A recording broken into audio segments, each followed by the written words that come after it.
दोस्तों, इससे पहले कि मैं ये रिपोर्ट आप लोगों के सामने रखूं कि उससे पहले मैं आज आप लोगों को एक बार फिर से एक बात साफ कर देना चाहता हूं, जो कि अक्सर मैं अपने न्यूज़ में हमेशा आप लोगों से कहता आया हूं कि भाई मैं फिल्मों का दीवाना हूं, मैं बॉलीवुड के फिल्मों का दीवाना हूं, मैं इंडियन फिल्म इंडस्ट्री के हर एक बेहतरीन फिल्म का दीवाना हूं,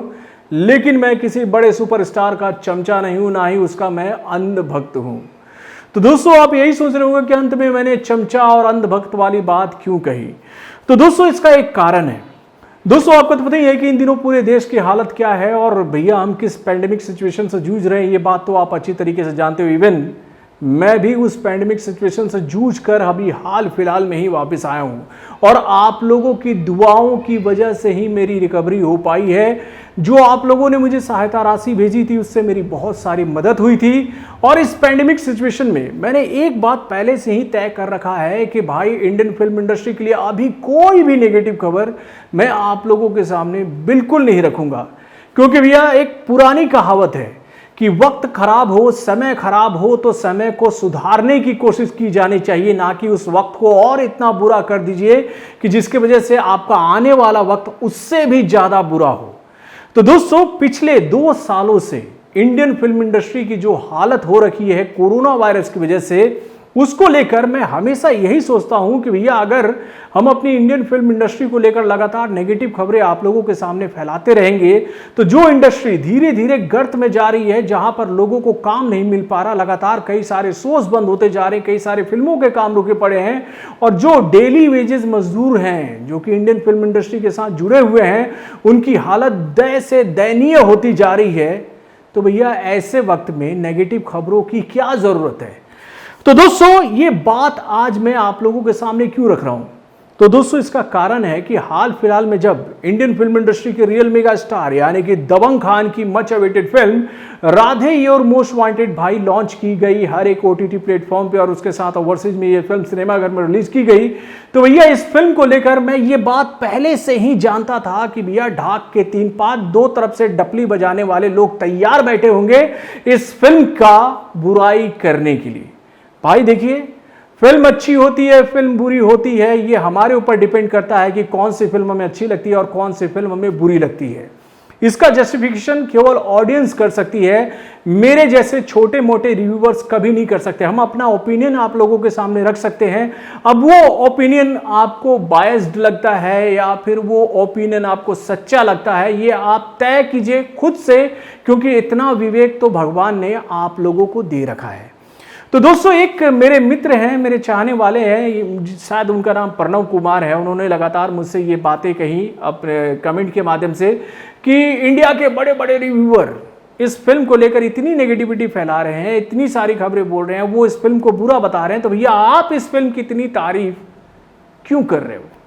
तो भैया आपका सवाल और आपका जो कहते हैं ना कि आप जो जानना चाहते हो वो वाजिब है।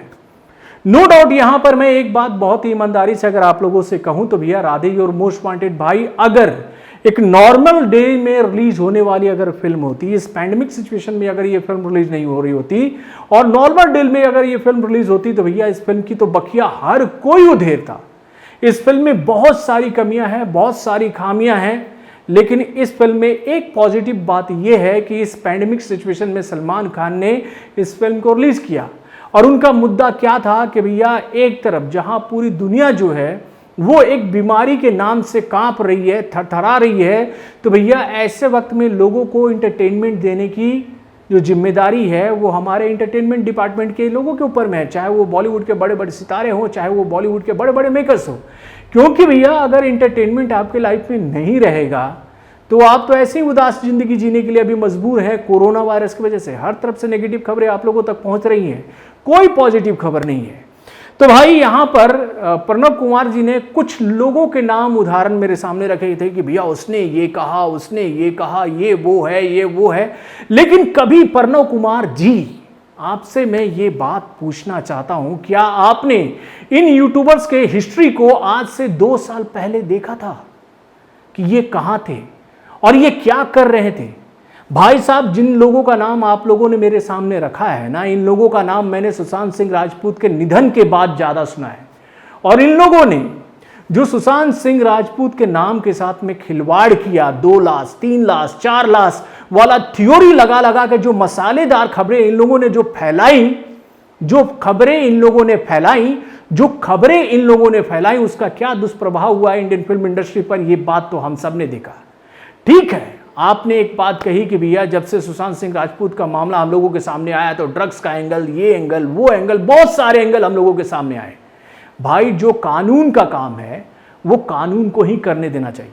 जब जिन लोगों का नाम आप लोगों ने लिया है ना भैया, तो उनको लेकर के एक बात मैं आप लोगों को और बता दूं कि भैया ये लोग अपनी तरफ से तरह तरह की थ्योरी लगा लगा के सुशांत सिंह राजपूत के मामले को सुलझाने की कोशिश कर रहे थे, एक इन्वेस्टिगेशन ऑफिसर की तरह अपने घर में बैठकर। और जब उनसे सवाल पूछा गया ना, जब कानून ने उनसे सवाल पूछा कि भैया ये तथ्य, ये बातें आपने कहां से कही, भैया इनके लॉजिक बड़े अजीब थे कि भाई हमने ट्वीट पर एक ट्वीट देखा जहां पर यह खबर हमने देखी कि भैया उंगलियां हिल रही थी, ऐसा हुआ था, 2 लाश निकला था, 3 लाश निकला था। मतलब कि भैया भेड़ चाल है क्या? भेड़ चाल है कि किसी ने कुछ भी बोला, आप उसके पीछे चल पड़े, आपके पास कोई तथ्य नहीं था, कोई आपके पास सबूत नहीं था और आपने किसी के ऊपर भी उंगली उठा दी। तो भैया वैसे लोगों को मैं फॉलो नहीं करता हूं और ना ही ऐसे लोगों को मैं जवाब देना चाहता हूं जो कि आज से 2 साल पहले सलमान खान की ही फिल्मों का गुणगान करके अपना चैनल चला रहे थे। लेकिन जैसे सुशांत सिंह राजपूत का निधन होता है तो भैया उनका नाम उछाल उछाल कर अपनी दुकान को इन लोगों ने बहुत बड़ा किया, भाई बहुत बड़ा किया। अगर ईमानदारी से इन लोगों को लेकर एक बात मैं आपसे कहूं ना, तो भैया इन लोगों ने आज तक सुशांत सिंह राजपूत की कोई फिल्म पूरी नहीं देखी होगी। अगर कोई एक फिल्म देखी होगी ना, तो मैं आपको बता देता हूं वो फिल्म होगी MS धोनी। दोस्तों मैं ऑलरेडी सुशांत सिंह राजपूत के साथ काम कर चुका हूं, उनके टेलीविजन शो में पवित्र रिश्ता में मैंने उनके साथ काम किया है और वो कैसे इंसान थे, किस तरह का बंदा था वो, ये बात मैं अच्छी तरीके से जानता हूं क्योंकि वो मुझसे जूनियर थे, मैं उनसे सीनियर था, यानी एज वाइज मैं उनसे सीनियर था और हम लोग डायरेक्शन टीम में थे और वो एक्टिंग डिपार्टमेंट में थे। तो दोस्तों यहां पर मैं एक बात आप लोगों को फिर से यही कहना चाहूंगा कि देखिए हम लोग इस वक्त बहुत ही बुरे दौर से गुजर रहे हैं, बहुत ही बुरा पैंडेमिक दौर हम लोगों के साथ चल रहा है। इस वक्त हमें पॉजिटिव खबरों पर ज़्यादा ध्यान देना चाहिए। मुझे भी मालूम है, अंत में मैं एक बार फिर से कहना चाहूँगा कि भैया सलमान खान की जो ये फिल्म आई है राधे और मोस्ट वांटेड, भाई अगर ये नॉर्मल डेज में अगर ये फिल्म इस तरीके से रिलीज होती ना, तो ये फिल्म सलमान खान की कैरियर की सबसे बुरी फिल्म साबित होती।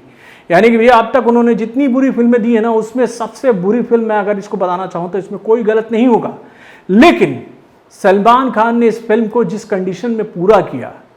वो काबिले तारीफ था, क्योंकि 2020 में जब इस फिल्म का काम पूरा हो रहा था तो उस वक्त पूरे देश में लॉकडाउन की स्थिति लगी हुई थी और भाई जो इस फिल्म के जो राइटर, डायरेक्टर और प्रोड्यूसर थे वो किसी भी तरीके से इस फिल्म को कंप्लीट करना चाहते थे।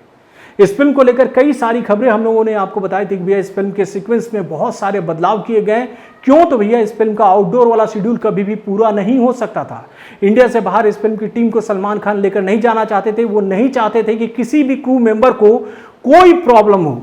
और इसी बात को ध्यान में रखकर इस फिल्म को पूरी तरीके से चेप दिया गया। मेरे भाई अगर यहाँ पर लोग कुछ कह रहे हैं कि भैया सीटी मार और ये सॉन्ग वो सॉन्ग ऐसा वैसा, ये सारी जगह जो गाने हैं ये रीमेक हैं, तो भाई इससे अलावा भी बहुत सारी बॉलीवुड की फिल्में आई थी जो कि रीमेक थी,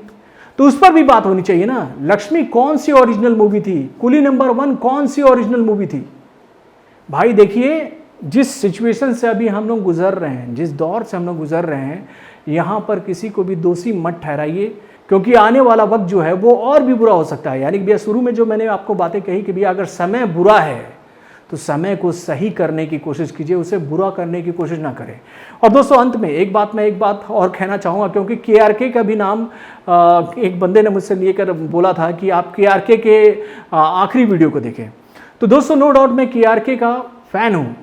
वो अपना जो रिव्यू देते हैं मैं उससे कोई इत्तेफाक नहीं रखता हूं, लेकिन हाँ मैं उनका इस बात को लेकर फ़ैन ज़रूर हूं कि वो अपनी दिल की बात को खुलकर सबके सामने रखते हैं, वो लाग लपेट वाली बात बिल्कुल नहीं करते हैं। लेकिन उनका रिव्यू कैसा होता है, वो रिव्यू कैसा करते हैं, ये उनका पॉइंट ऑफ व्यू है और मैं उनके पॉइंट ऑफ व्यू में कभी घुसने की कोशिश नहीं करता हूँ कि उन्होंने क्या पॉइंट ऑफ व्यू सबके सामने रखा है। लेकिन हाँ वो रिव्यू के दुनिया के जाने माने चेहरे हैं, तो भैया उनको मैं एक वक्त के लिए झेल सकता हूं, लेकिन बाकी जिन लोगों का नाम आप लोगों ने मेरे सामने रखा है ना, कि कुछ लोग कमेंट के माध्यम से बोले थे कि भैया ये थी, ऐसा वादा वादी, ये इन लोगों की बात मैं क्यों सुनूं यार। ये लोग 2 साल पहले इनका कोई अस्तित्व नहीं था,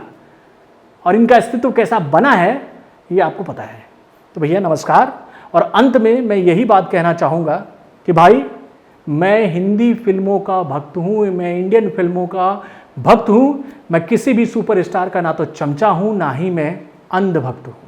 तो भैया अंत में यही कहेंगे कि देखिए समय खराब है, समय को अच्छा करने की कोशिश करें, उसे बुरा करने की और कोशिश ना करें, क्योंकि इन दिनों बॉलीवुड को ऑलरेडी बहुत डैमेज पहुंच चुका है। और जो बॉलीवुड इंडस्ट्री है, या फिर ये कहें कि भैया इंडियन फिल्म इंडस्ट्री जो है वो पूरी तरीके से चरमरा गई है, और इस वक्त इसको वाकई में वेंटिलेशन की ज़रूरत है, इसको वाकई में ऑक्सीजन की ज़रूरत है। और ये ऑक्सीजन कैसे मिलेगा? तो भैया पॉजिटिव खबरों के माध्यम से। दोस्तों यहाँ पर आप केवल बड़े बड़े सुपरस्टार को ही जोड़कर इस फिल्म इंडस्ट्री से ना देखें, इसमें लाखों लोग काम करते हैं जिनकी रोजी रोटी जीविका जो है वो इसी फील्ड से जुड़ी हुई है। और हमारी बताई हुई हर एक नेगेटिव खबर की वजह से इस इंडस्ट्री को डे बाय डे ह्रास हो रहा है मेरे भाई।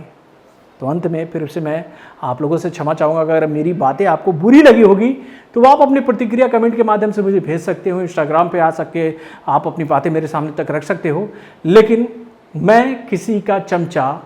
नहीं हूँ।